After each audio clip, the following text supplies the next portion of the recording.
fuel choice that even rivals can agree on? Now that's worth the hype. Pump it up with Unleaded 88. We recommend listening to the CW pod with a glass of Steeple Ridge Bourbon. Grown, distilled, well-rested, and bottled in Erling, Iowa.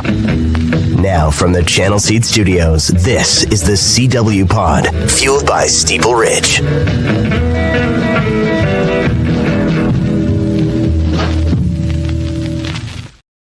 What is up? We got a blizzard coming here in Iowa. I'm recording this on Tuesday morning, by the way, March the 4th.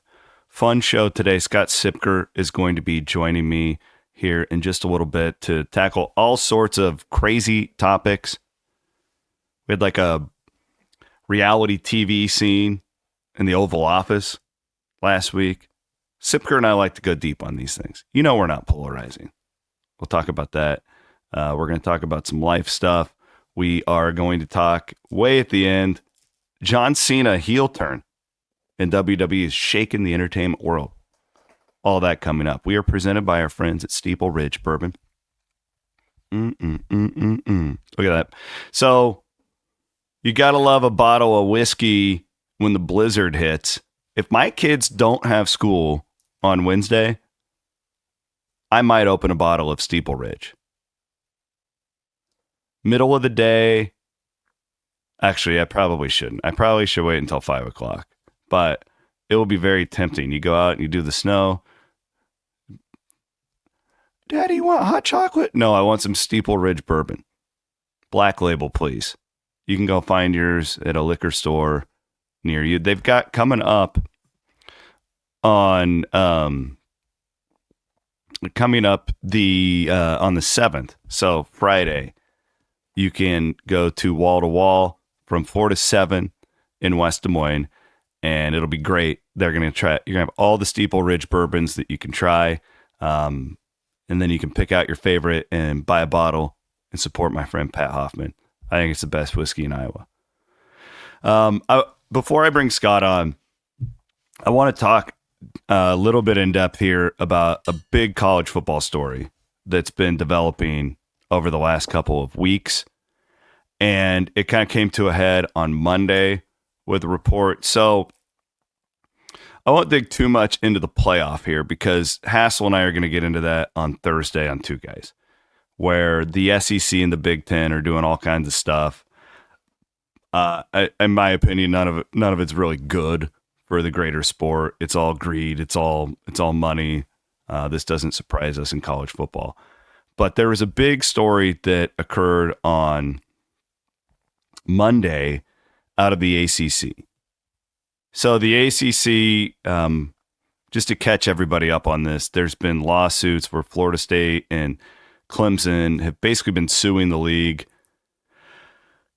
Layman's terms, if you don't follow this stuff, it's because they think that they had a bad contract and couldn't keep up with the Big Ten, the SEC, yada, yada, yada, even though it was a contract that they signed back in the day. It was a long-term contract through the year 2036 and well below what the market would value it at now, in their opinion.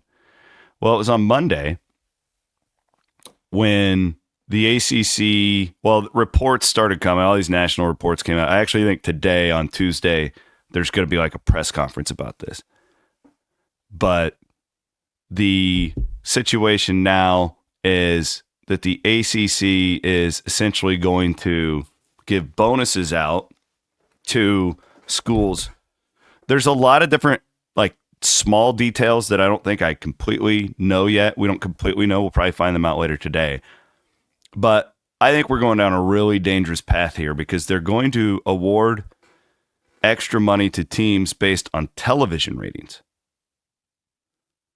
So this is a bad idea on all sorts of levels. First of all, the massive picture here, and this is what all fans listening to this program or watching on YouTube should care about here in the Channel Seed Studios, is this is officially the start of unequal revenue sharing in college athletics. I promise you we're going to get there. This is essentially, so what What happened a couple of weeks ago, if you remember out of the ACC, they made a release that basically like Clemson and Florida State are, and I think Miami may have been in the mix. I don't know, but they're going to play Notre Dame every year now. One of the two will. Okay. Well, that essentially, that's going to bump your TV ratings because Notre Dame's the biggest television draw right there with Texas and Ohio State and Michigan in college athletics.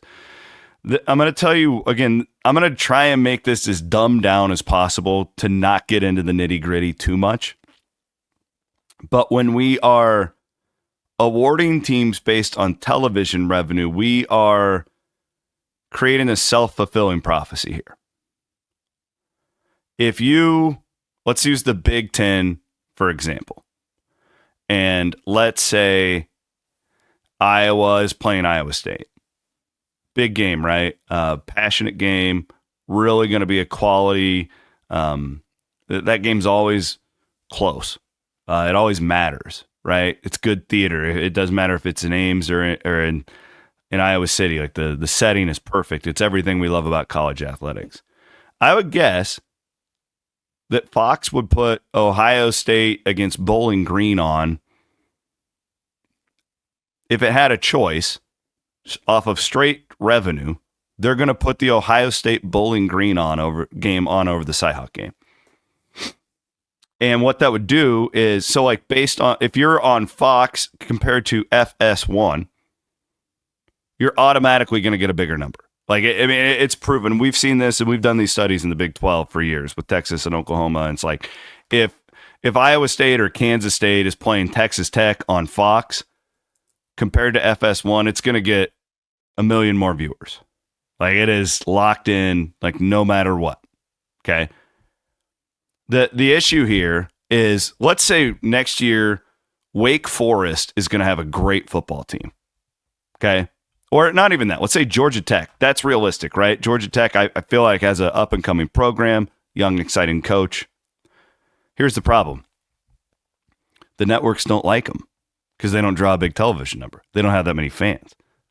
We've taken the merit out of all of this when it comes to like being actually competitive on the field. A bad Florida State team, because of their national brand, is usually going to rate higher than a good Georgia Tech team or Boston College or name a middling ACC school. This is a self-fulfilling prophecy to raise the big brands and rich get richer type of deal. I mean, a 6-6 Florida State team at the end of the year will have significantly higher television ratings than a 10-2 Georgia Tech team would. So then at the end of the year, that 6-6 team is going to get a giant bonus from the league compared to the team that went 10-2 and maybe he's even in the college football playoff for your league, which I think they're doing bonuses and stuff with that too, which I guess I'm more okay with because it's actually on the field and it pushes you to go out and spend more in NIL and right. Like all sports do that. Like you get rewarded for being really good and competitive. You sell more jerseys. There's all sorts of incentives in sports to reward you when you do well. This doesn't do that. Like this is so, and this is where I'm going with it. What's going to happen here, and I don't know when, and I don't know how, but eventually Ohio State's going to get tired of splitting revenue with Purdue. At some point, we're going to get there, and it could be in the next 2 years, honestly. Like, they're going to look around, arms race in college football. Georgia's going to be like, why the hell am I splitting money evenly with Vanderbilt? Look at the line was drawn by the ACC on Monday. This was the first time we've seen it in the modern era. The only other comparison I could make was when Texas was threatening to go to the Pac-12 in 2010 or 2011. Remember, and they were going to take Texas Tech, Oklahoma State, I think, in Oklahoma with them.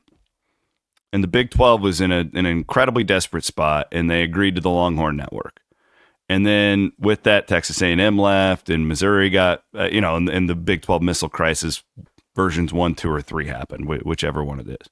But that was the only thing I could really compare this to, and we know how that worked. Because, if you go back in the day, unequal revenue sharing is why Nebraska left the Big 12.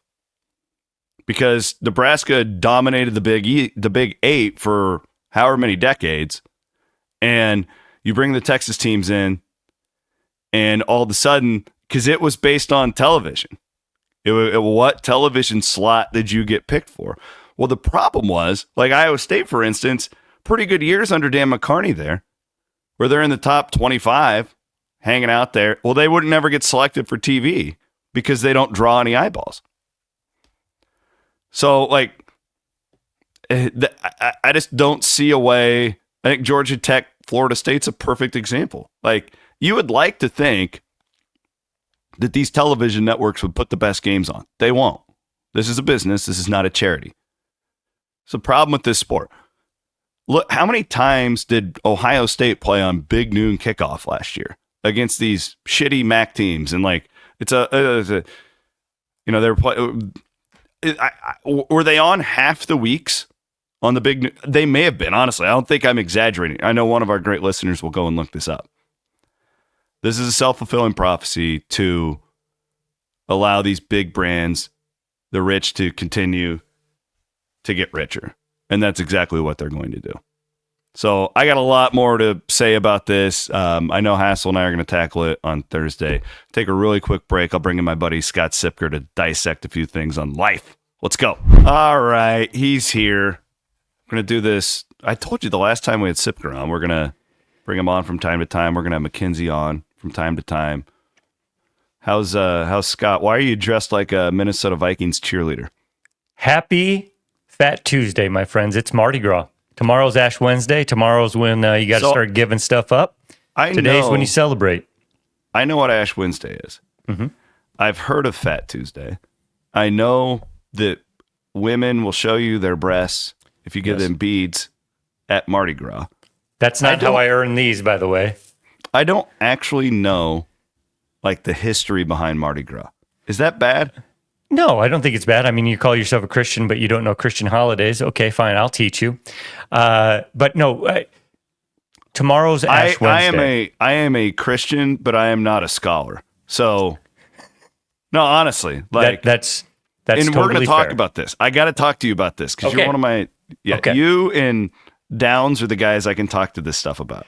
So we're gonna get into this. What does it mean? Give me the history. So Mardi Gras is the celebration that you just kind of go buck wild the day before Lent starts. Really? Because in Lent, you're giving stuff up throughout the centuries. Yeah, I know that. Yeah. Lent was a variety of different strictnesses, but it's mostly now a Catholic holiday, I would say, or a secular holiday is probably more accurate.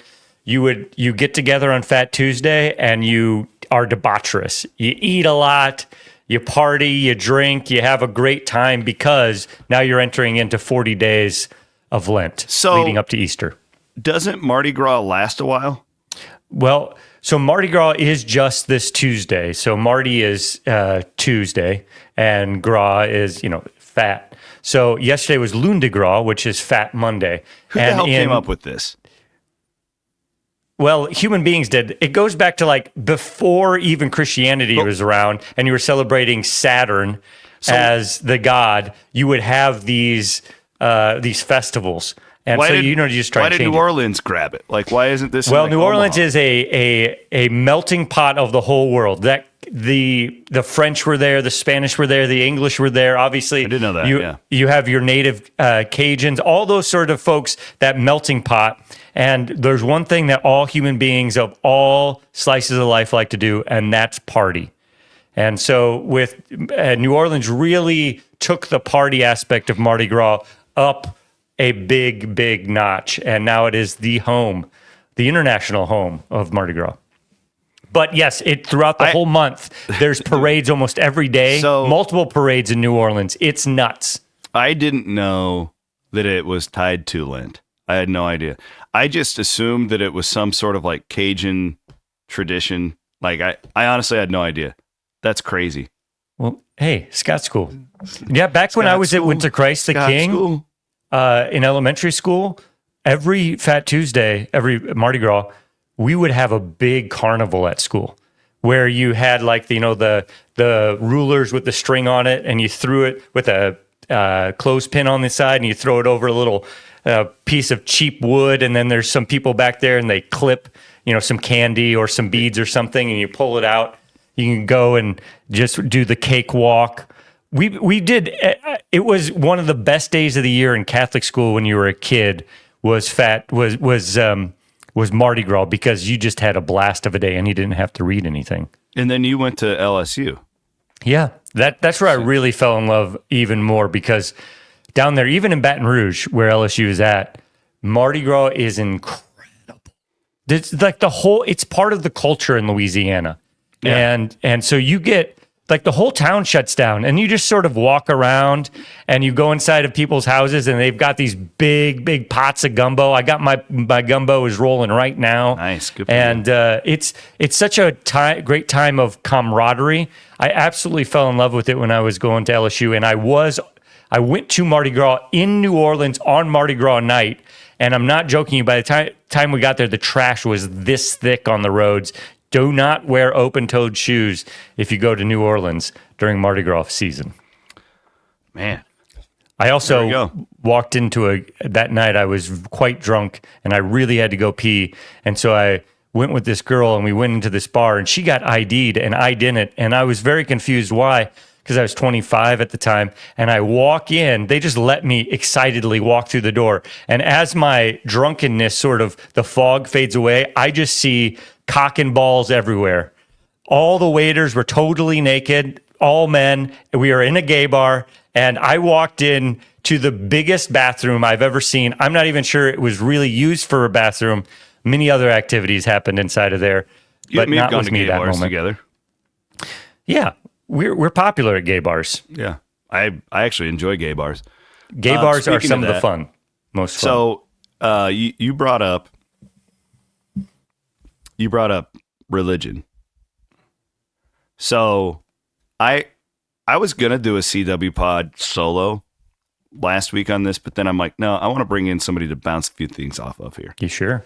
Okay. So I had my pastor on a couple weeks ago. Did you listen to that episode by any chance? What'd you think?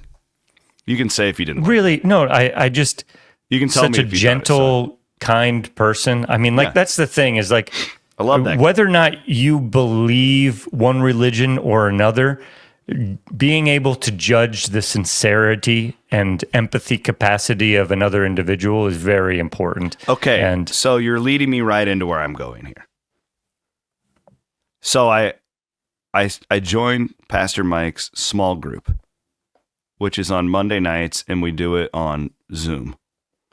So I joined, like, it's all these, honestly, it's all people like our age. And they're all just like normal people. It's not like overwhelmingly like push it down your throat. No, it's not like that at all. And it's like the only thing you really have to do for it is you listen to the sermon, which you can listen to on like a podcast now, even if you don't go. And then there's like a really short Bible verse, and you kind of like talk about it and put it into real world terms. So I've been doing this for a little over a month now. So I haven't missed a sermon in like 8 weeks probably. And like the end of all of these, I always land in the same spot. And I'm watching like the reality TV show we saw with Zelensky and Trump last week, and just like I'm watching all these like assholes on Twitter. And like the end of every one of these church small groups that I'm a part of now, I always come to the same conclusion. And it's, don't be a jackass. Like, it's because he's like, what's the message here? And then like we all discuss it. And I'm always like, well, this kind of falls into this just be a good person thing. Right? Like, I don't know. Like, I don't know if that literally happened in this story that we're reading about right now. But what I can always take from all these things for the most part. And there's some pretty grueling stuff in the Bible. We all know that. And it's not to be taken literally, in my opinion. But I keep landing. This is my midlife crisis talking, but just don't be a jackass. Like if people I work with all the time, not work with, but like if somebody wants something from another individual, if that's better service at a restaurant, if that's, to get to the, if you're at urgent care and you really need to be like yelling at the receptionist doesn't help you get up there faster. Being a jerk to the waiter might get your food spit in.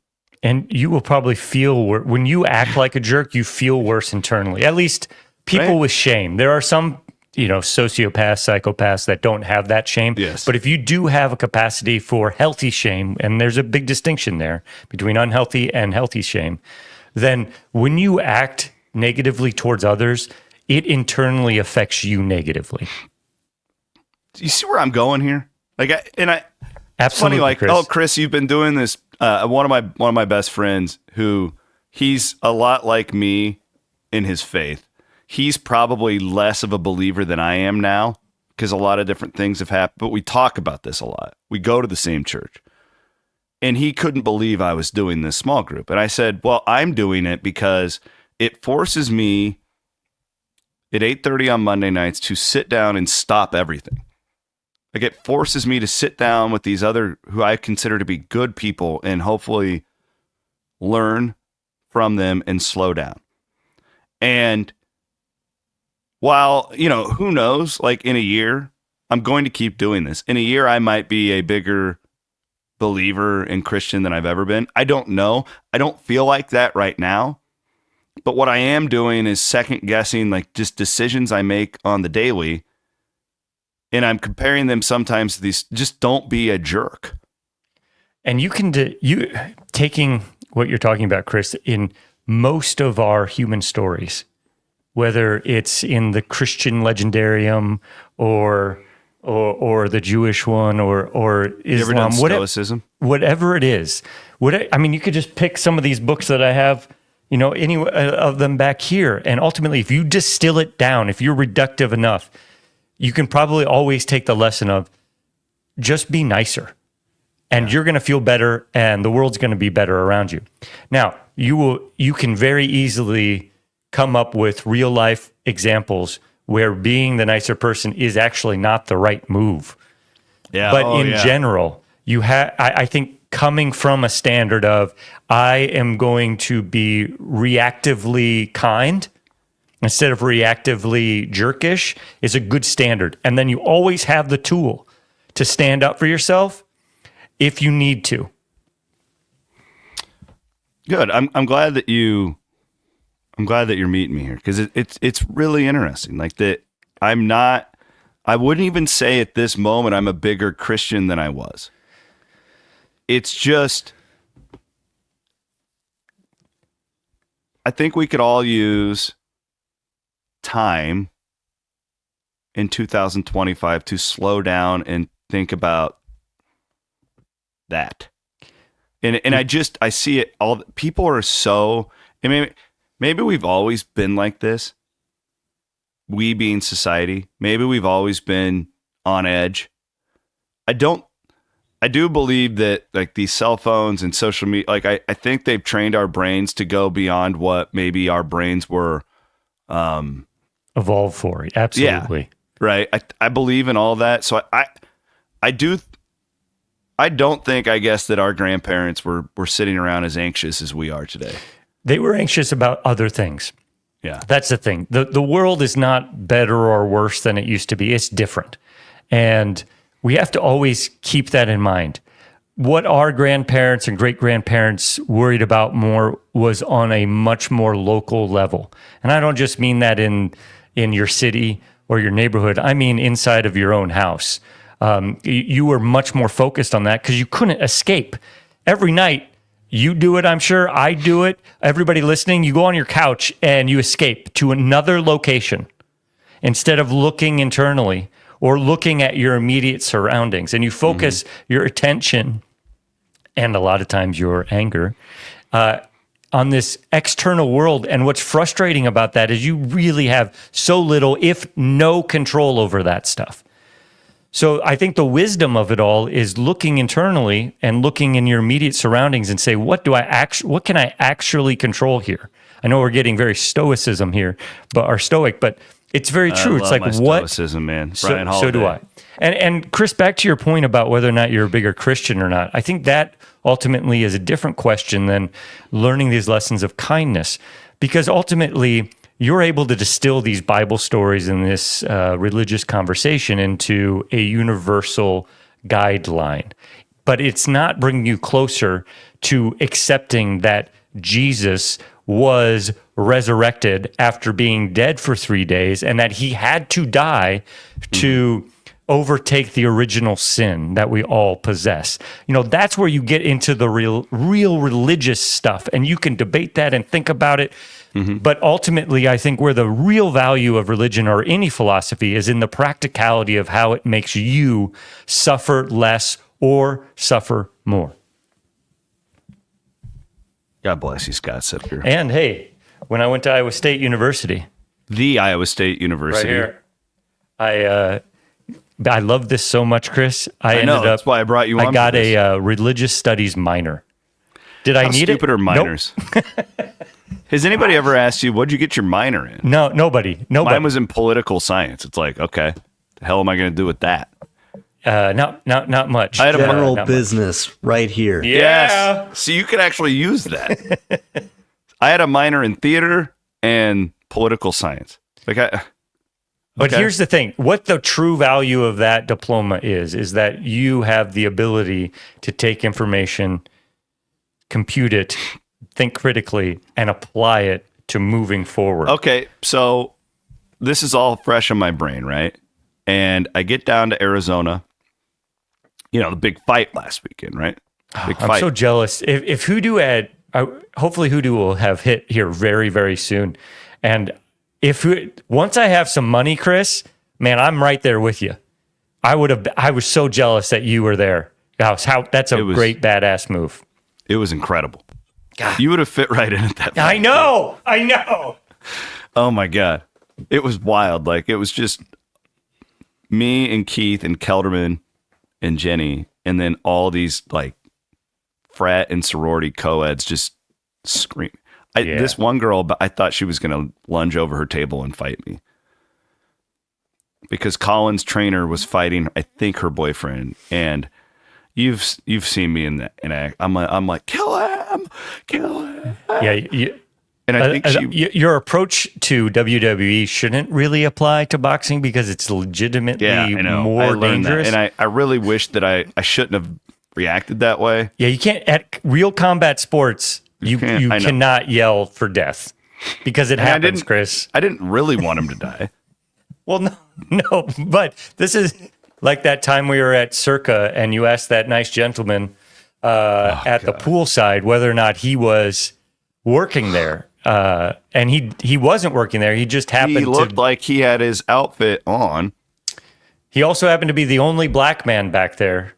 And I don't see that, though. Okay? Like... That means nothing. I know that you didn't see that he was black when you asked him whether or not he was working there. He was because wearing of the like look. a flamboyant outfit, like all of those waiters and stuff do. And he walked right up to me like, hey, do you need something? I didn't know who he was. He even had a towel. I feel like he had a towel under his arm. And you said, hey, do you work here? Because you're just trying to get a question. And the look he shot back at you immediately, like, I knew racist? like, oh no. He goes, he looked down at his outfit, looked back up, he looked dead into your eyes and said, do I look like I work here? And you, being as good faith as you are, you looked him up and down. You looked him right back and very genuinely said, yeah. This is all true. And he just walked away. And you could tell like the rage had gotten to a high point. But then when you said, yeah, I think he gave up on you because he realized this guy, I don't think there's much deeper going on here. And I'm also not like most bros at Stadium Swim. Are you sure? I don't think I am. Maybe I am. Maybe I think have a we blind might spot. be at this point. Maybe we we're those are. We're guys. 40-year-olds who are We're those going to guys. a pool to watch sports on giant All televisions. right, we're those guys. Thank you for bringing that to my attention.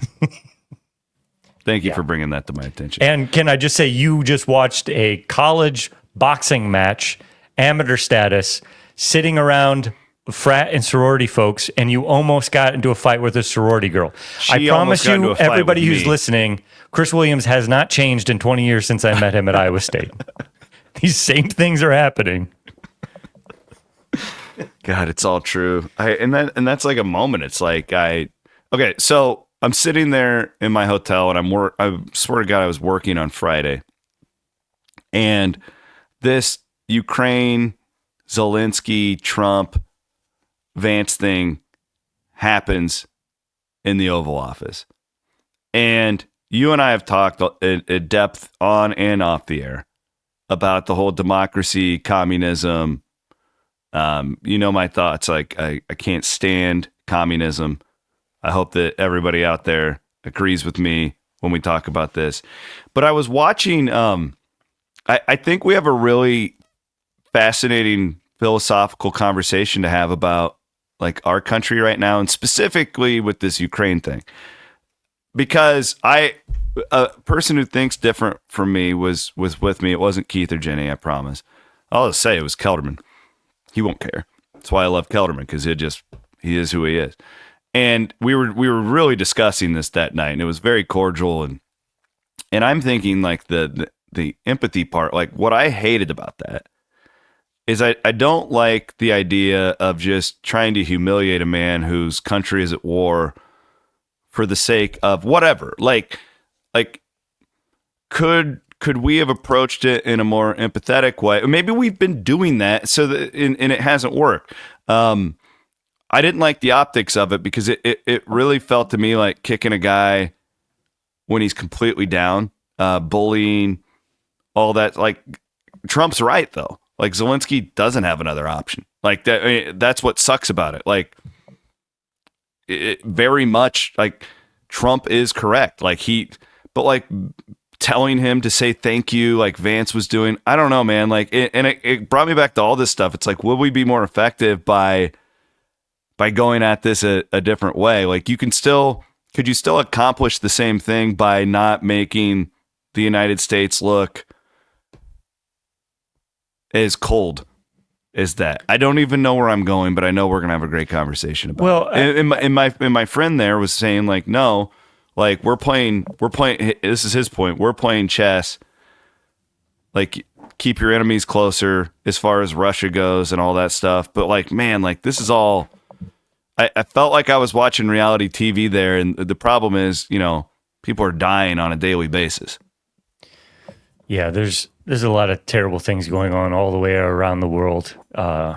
They weigh on me. I've been trying to do a better job, to be fully frank, is that we're trying to not be as connected. Me too, our original point is because couldn't avoid this though. Like this is everywhere. Absolutely. That's the thing. And some things make it through. I think ultimately we have to remember elections have consequences, and those consequences will reveal themselves through the course of a term. And what's great about this country is in 2 years, well, a year and a half at this point, we'll get another chance to vote and change the House of Representatives. After that, we'll have another presidential election, and we'll get another opportunity. I mean, as long as we continue to get the opportunities to vote, I am trying to not get too worked up by the day-to-day drama of what has become a reality show. And I think it's almost necessary for it to have become a reality show based on how many things are set up in our society the way we are. Firstly, this phone right here. Here's the debate I want to have. Is it better, because I actually understand the America First thing at this point.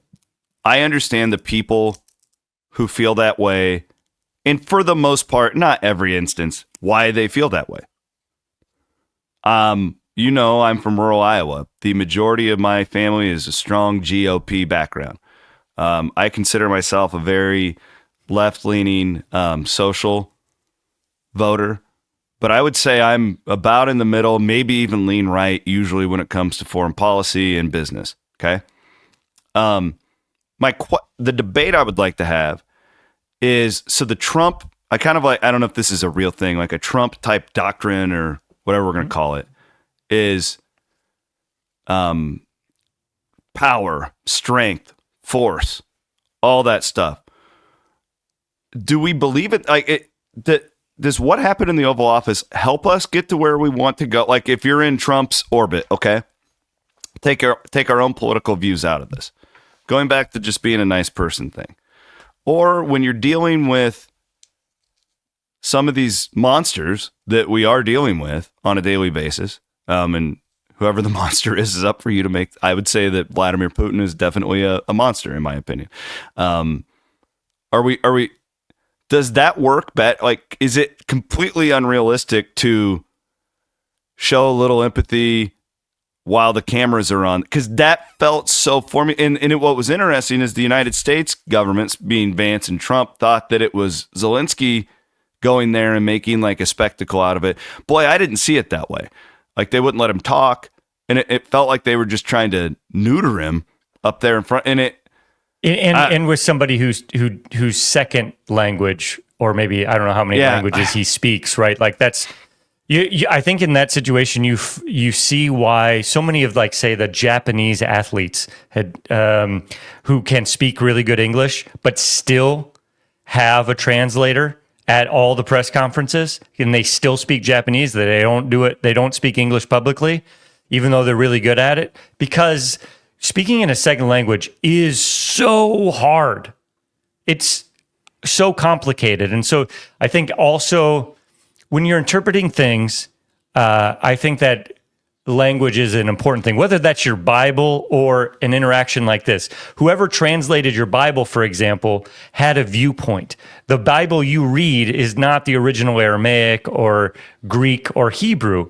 Instead, you got to look and see who translated your Bible. Was it a Unitarian or a Trinitarian? Because they're going to capitalize a he or a him differently than the other party would. So interpretation is always so important to consider and put into your brain. You just don't know what's lost in translation, and that lost in translation can cause so much more animus and misunderstanding.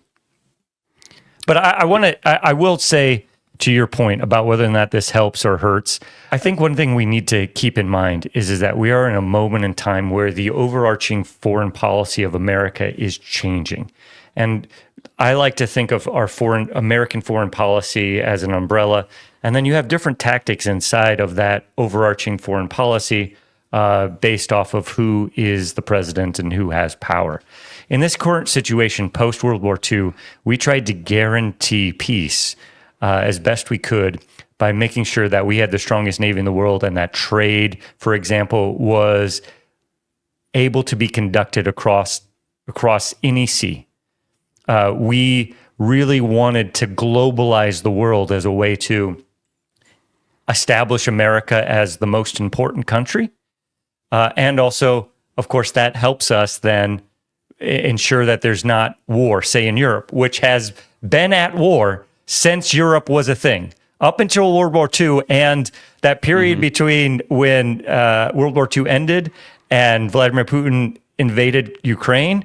Like, that's really the only time peace has ever happened in Europe. And why is that? It's because of Americans' decision that that's what the world was going to be. We are now in an era where we are deglobalizing, and we are bringing things back home. We are not sending out our manufacturing the same way it was before. We're going to be constructing things more here. And a lot of this comes from the fact that now we are energy independent.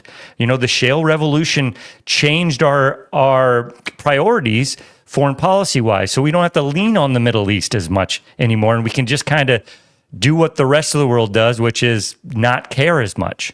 And so we're in this moment where foreign policy is changing for an American strategy, and whether you agree with that or not, we can debate that, but that's what's happening right now. We are pulling away from being the police of the world, and you can see that happening throughout. Honestly, I'm kind of okay with that. Like, I really am. there's a lot to debate there. Like, where's the line when it comes to that? Like, you can't just let large groups of people die, like in genocide, and like, right? Like, there's lines here. This Oval Office thing, though, like, and I don't necessarily think Zelensky was perfect in that situation either. I don't. I guess where I kind of land is that clearly whatever the Biden administration was doing with the Ukraine wasn't really effective. Maybe this was just going to be a deal where it's going to take a long time to play out or whatever, right? I don't know.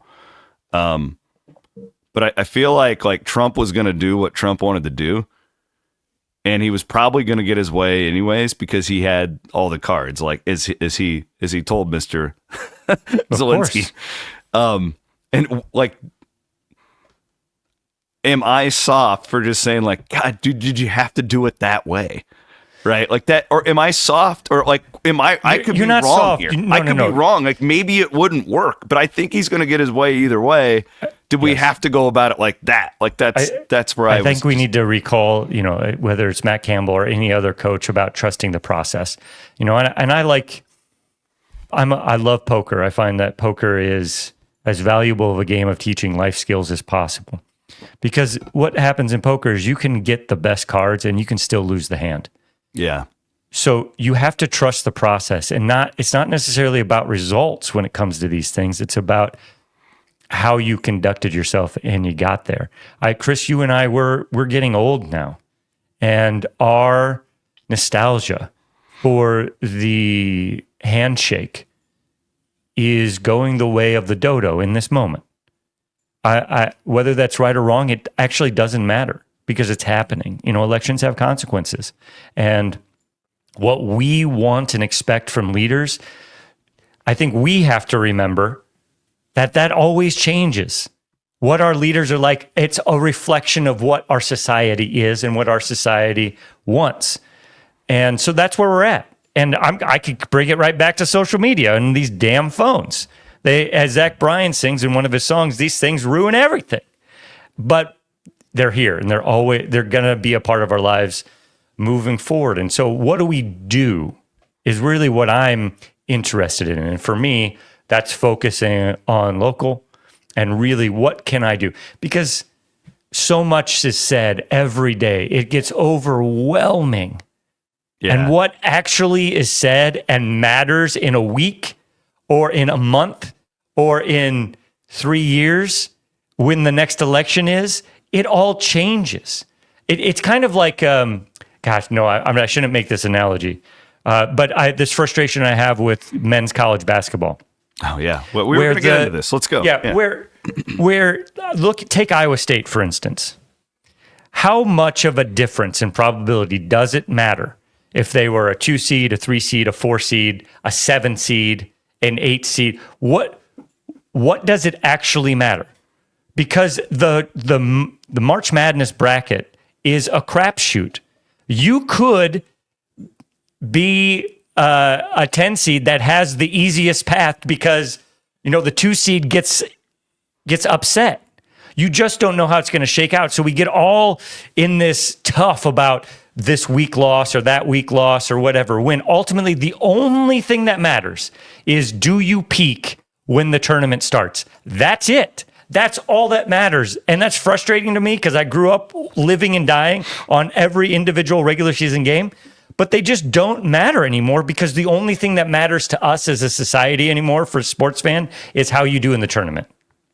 And I feel like I'm bringing that back to politics, where if you get caught up in the day-to-day, you are going to go nuts. It rots your brain. Yes, you have to. I would recommend, and whatever what I'm side of the tribalism you're a part of, it will rot your brain. It doesn't matter who's in power. Like, you're going to just be more hateful. And like Scott, like the studies show, like, man, like our brains are so cluttered now. There's a reason why it's so hard for everybody to focus on anything. Oh my gosh. I pissed really about this. I'm pissed about that. Every time you pick up this thing, when you put it down, how often do you feel worse than when you picked it up? More often than not, at least for me. There's a study out there every time you get interrupted while working, I always say this to my young employees, like, close the effing Twitter browser. That's not work. Every time you check it, it takes your brain 7 minutes to recalculate to get back into deep work. Think about that. Put your phone away. Like, it's okay. Like, if you miss something, I'm not going to be mad at you, right? Like, checking Twitter and Instagram, and it's not work. But we sound so old, man. But it's proven. Like, the problem is, this is going to be one of those things in 20 years where we look back on as a society, and it'll be like cigarettes. Probably not as lethal, but like, we look back on it I now, don't know. and we're like, might be. That was insane that you could just go into a restaurant and smoke cigarettes next to children. Like, right? Like, that's nuts that we think that.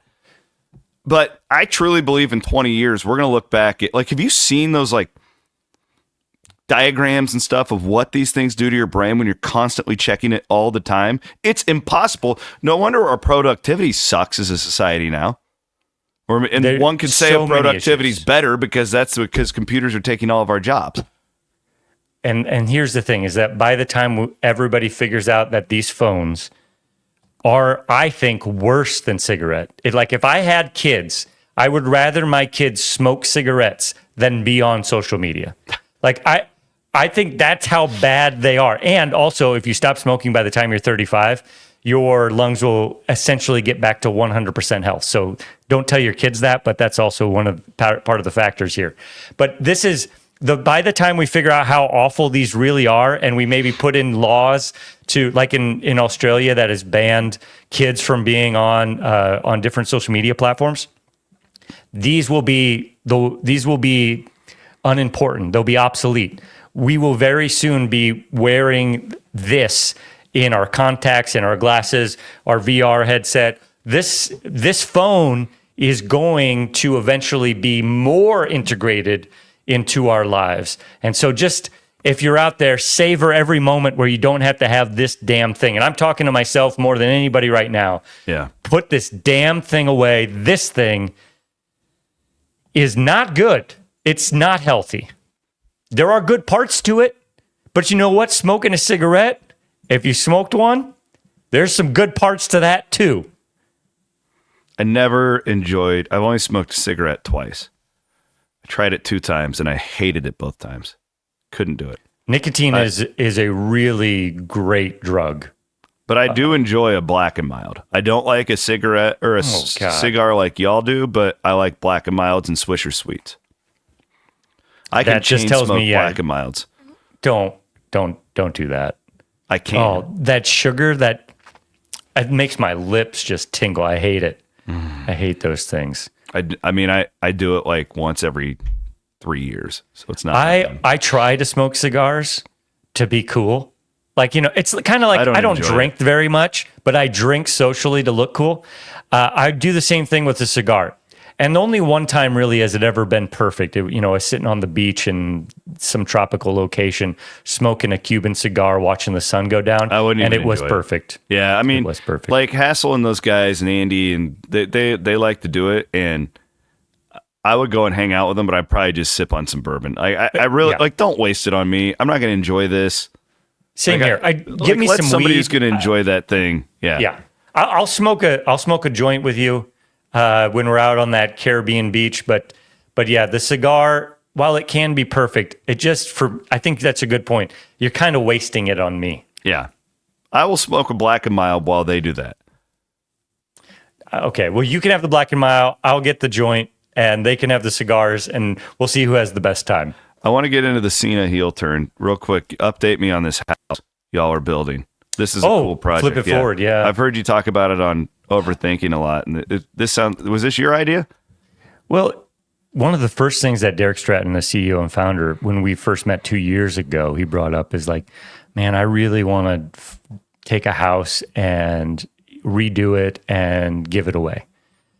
Of course, we weren't at that point 2 years ago, we weren't able to do that. We're still not able to give away the house at this point, hopefully maybe somewhere down the road, but we are going to be able to sell it at cost that we're renovating. So we're flipping an entire house by listing all the projects on Hoodoo to just show people like anything you need done, you can list on Hoodoo. Like, because if we can flip an entire house, think of what you could get done around your house. And it's things like small things.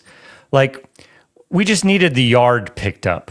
So somebody bid $40. They came over, they spent maybe 30 minutes cleaning up the yard, just real basic like, and they made $40. You know, you don't have to be heavily trained, but if you just want to make some extra cash, it's a great opportunity. And that's what we love with Hoodoo. And hopefully we'll have some, we just got our second house over in Urbandale. So we'll be getting our second Flip It Forward going on too. Will somebody pick up dog shit for me? Oh, yes. Yeah, you list that, and people will give you some bids, and then you can decide whether or not you want to accept any of those bids or not. I need dog shit picker-uppers. List it. I bet you within 30 minutes you'll have more than one bid, Chris. Just go up, list it. Test this. Yeah, try it. Post. And there better not be one turd left in my yard. Hey, you don't release payment until you're totally satisfied. So the doer only gets paid. The doer if they pick better up all satisfy the poop. Me. Okay, that is not. I cannot, as an owner of Hoodoo, I cannot say that. But I would say that's a new slogan. Our doers will satisfy you. Well, we do say anything that's legal, you can list it, unless you're in Reno. Oh, yeah. So again, I'm in Arizona, and I've been at Colin's fight. In fucking Van Winkle, there's not much that guy can do to make me mad. He pissed me off to no end. Starts texting about the Cena heel turn as it's happening. It's not a spoiler now that this was like 4 days ago. I feel like we can talk about this. I think this was bigger news than the Zelensky-Trump meeting. This was it. Well, and interesting. It is the quote-unquote road to WrestleMania for WWE. It's the one time of year now where I kind of pay attention. I don't watch the shows on a weekly basis anymore. I don't have time. I'm just not as interested in it. Although I think their product is probably as good as it's been since we were kids, to be honest with you. Like I think that the WWE product right now with Vince McMahon out of there, like it is close to the Attitude now that they're on Netflix. Like it's really, really good stuff, I believe.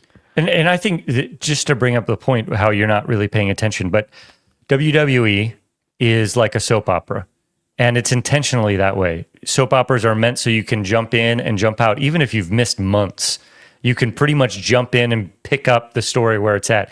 And I guess I would just to tie it together with what we were talking about earlier, that's how I might suggest that if you're an anxious person, you come about looking at politics, is that it's a soap opera, and you should be educated, but you don't have to be educated on the day-to-day nuances of it. It's funny is I actually think that that's how a lot of Trump supporters view him. Like I don't think that they take him literally. I from a lot of I hear that all the time. Yeah. Yes, and I agree with you. I think a lot of people see the shtick and it's they the process they ignore that you talked about. It's the end result. That's what it's the end result that matters. For them. For me, I think process matters because a lot of times you can't control what the actual outcome's going to be, but you can control your own actions. And then hopefully if you're doing things in a good way, you'll get a good result. But of course, that's not life. That's not how it works. So Cena turns heel. And what I find fascinating about how this all goes down on Saturday night, and I haven't even watched the whole event. I did watch this, and I watched it again last night when I wasn't inebriated because I knew that we were going to talk about it. Here's what I find fascinating about it. Less about the storyline, but more so John Cena, in effect, for 20 years. Like I remember when I'm fresh out of college, I'm watching this stuff a lot, and he's the new Hulk Hogan. Take your vitamins, hustle, loyalty, respect, all that stuff. I hated him. Then I had a kid, And I'm still watching this stuff, and she thought he was awesome. So I start wearing Cena t-shirts with Cameron and taking her to events and whatever. At the same time, in a weird way, he was like the biggest heel in their company because of all the dudes like us were like, anti-authority. F. John Cena. Yeah. And he was their biggest baby face. And what I'm trying to do is I'm trying to internally, and we'll see how this plays out, I'm trying to compare it to when Hogan turns heel in 1998 at Bash at the Beach and what comes of it. Clearly, I don't think that this can have as big of an impact on the industry because the Hogan NWO thing, in my opinion, is the biggest thing that ever happened in pro wrestling. I can't imagine anything being bigger. Yeah. But, I don't know, where do you think this goes from here as far as... I have read a theory. Somebody on The Ringer wrote about it, about how it could be good for his movie career because it's going to make him so much more relevant now. I have no idea if that's true or not. How big of a deal is this in your mind? Outside of WWE, I don't know if it has that cachet that the Hogan moment had. That felt like that really broke through the barrier.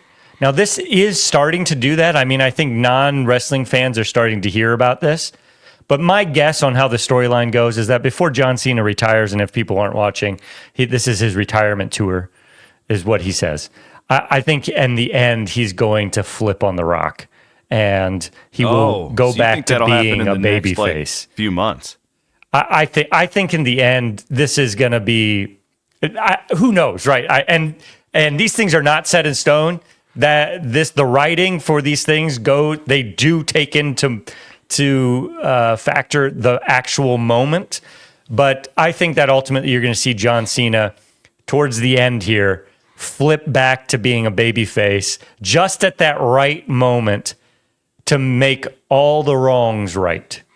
Well, I do feel like they're clearly continuing to build up this Cody Rhodes to be the next John Cena. To sell all the merchandise, to be the hero to the children. What else is and John Cena has to put him over on that way. Well, and I feel like you're going to see that happen at some point, him passing the baton. This is a little bit too, like you said earlier, like we can't treat foreign policy like we did 30 years ago because everything's different. Like The Rock is fascinating to me here because we will boo him. I'm not. He's my dog. I love The Rock.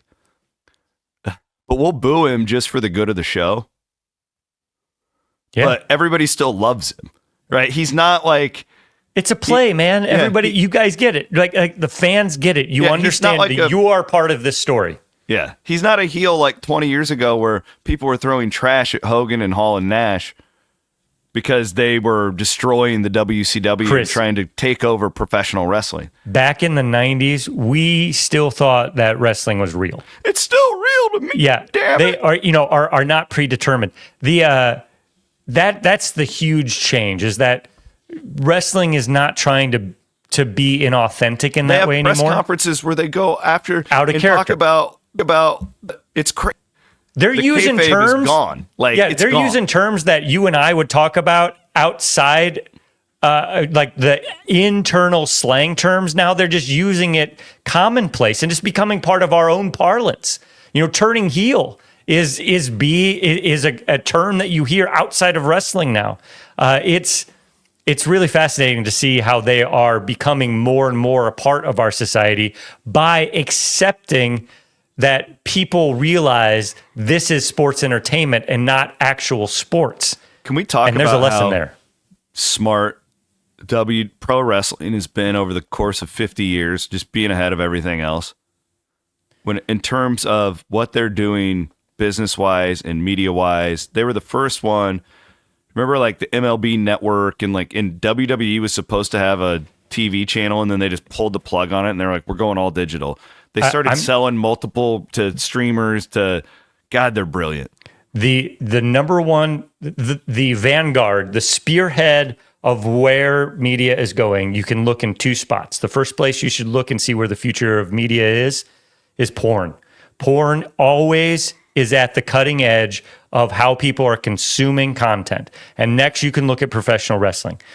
They they are not afraid to try things because they're already not highly regarded. They're not pretentious because people look down on them. So they're much more willing to take risks, just like the porn industry is. And you can learn a lot from what choices porn and professional wrestling make about where the future of media consumption is going. Thought about the porn thing. Oh, you knew, I think you could go back and see that porn, they went really heavy with VHS tapes instead of beta, and that made a big difference on whether or not what format of cassette tape for video won. Remember back in the day when you would buy when DVDs were just first, and you could buy a Blu-ray or an HD, and it depended on like which studio. Oh yeah. Like, well, that was never going to work. Yeah, right? Blu-ray or DVD. Yeah, yeah, you could, or HD absolutely. DVD. Yes. And it was like, well, I mean, and you had to have like one player or the other. Yeah. You kind of had to just like pick. I went Blu-ray. I lucked out. I made the right choice from the beginning. As did I. And now, like it kind of pisses me off because I bought all these Blu-rays back in the day, and now it's like Ashley wants to watch them. My wife loves watching old movies. It's like, fuck, I may as well just spend the $11 to have it digitally. Yes, because I have the same thing. Right? Like I don't. Yeah, we I still have my these, case. But I don't want to set up a Blu-ray player and. I got my zipper case. Yep. Flip it open. I got all of my DVDs inside of there. I never watch them. Will DVDs and CDs make a comeback like vinyl has? No, because there's not the fidelity of the visual image is not as good as what we can do digitally. Difference with vinyl is that it is actually different. And whether you can get into a debate whether or not it's a better quality or not, I would say it is. But it's ultimately a matter of preference. Do you like the sound of vinyl? I do because it sounds more present to me. It feels like it's happening right now. And I also love the idea as a sentimental guy that this record that Rachel's father, who died when he was 41, we're able to take his John Lennon record and spin it right now in 2025 in this house and hear the same sound that's coming out of that record. I love that, but it's a matter of preference. I don't see that happening with HD or Blu-ray.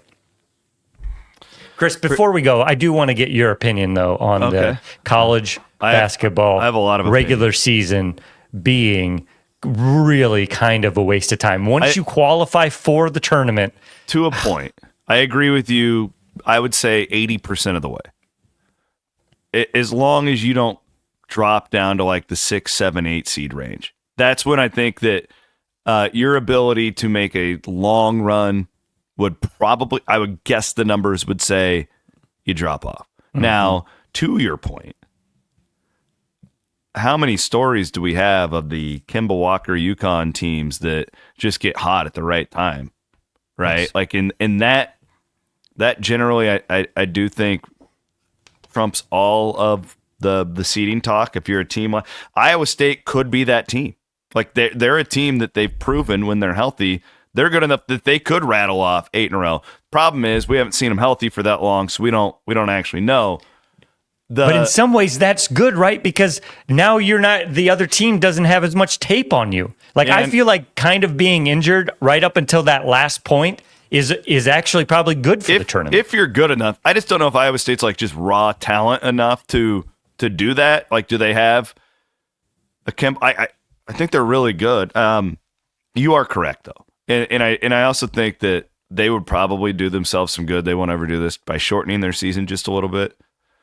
The college basketball season, it feels a lot like the NBA to me, where it just drags on, and it's just like, that's why I don't watch the NBA in the regular season, because it doesn't matter. Like it truly doesn't matter. And if it did, the guys wouldn't sit games out, right? Yep. Like you're right. Get into the tournament, everybody. But I do think if your goal is to go to a Final Four and win a national championship, you're better off getting a top 4 seed. I think the stats would totally, mainly because it's hard to beat really good teams, like string those things in a row. Sure. But to your point, and I'm just arguing both sides here, Scott Drew made a hell of a lot of money by beating double-digit seeds to get to the Elite Eights early on in his career. It's he just got a crapshoot. It's a crapshoot. You just don't know how the draw is going to go. There's so much out of your control. Steve Crump's Sweet 16, he beat a 13 seed to get there. Yeah, and most people don't remember any of that, right? We should. No. We should be more nuanced as fans, and that because getting to the Final Four, in my opinion, is not as impressive as winning your conference. Winning your conference is the entire season. That's proving day in and day out that you are the better team. They're too big now. We have all these uneven schedules. Oh yeah, well that's really that's unfortunate as well. Football needs to do its own thing. Basketball and all these other sports need to have regional schedules, 10-team leagues, play round robins, and set it all. That's what we truly football is. The sheer idea that because of big money football, Stanford and Cal are in the Atlantic Coastal Conference for basketball is insane. I know you hate the word literal. That literally is insane. It's so dumb. Any way you draw it up, that is an insane thing to be happening in our unless you factor in money. And when you factor in money, it doesn't become insane anymore. But you can still make the money with football because that's what this is all about, and then create a better product for everybody. The fans will enjoy it more. It's better for the student athletes. It's better for the sport. You can travel to games. It's better for everybody. This is an industry that has been white-knuckled for decades and decades. How long were we calling for a college football playoff, Chris? I feel like we were saying this back when we were at Iowa State. Yeah, we absolutely were. It's because it was so obvious. To a high schooler, it was obvious. These same guys in suits, these same old guys in suits now, who were yelling, if you do a 4-team playoff, you are going to ruin the regular season. Every game isn't going to matter anymore, Scott. These same idiots are now telling us that the 6th place team in the Big Ten and the SEC should have an opportunity to play themselves into the college football playoff the week before, the last week of the season. How insane is that?